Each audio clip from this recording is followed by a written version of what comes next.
Film Coupe de Madagascar 2017, Lalo Manasidal. Comment ça va? Ça va bien? Vous voulez de l'ambiance ou quoi? Ok. Tout le monde sur la piste.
Matsandrano ny somary ohatran'ny surprise kely tamin'ny mpijery sy ny public rehetrarehetra satria ny formation première mi-temps zany za mbola tsy nijoro dia somary hita zany fa ohatran'ny mbola samy mifampitrapatrapa le andaniny sekilany dia fanandinika zany ny mpanazatra tato amin'ny Fosa junior zany fa apiditra anazy izy avy teo dia za moa somary nandinika any le première mi-temps ohatran'ny nisy zavatra kely nidiniako zay dia zay nahatonga le fiovana tamin'ny deuxième mi-temps teo.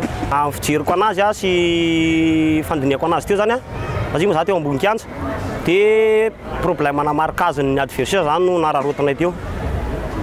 Tsy rehefa samy tonga eo amin'ny lalao famaranana zany fa samy mahay fa dia efa samy mafy.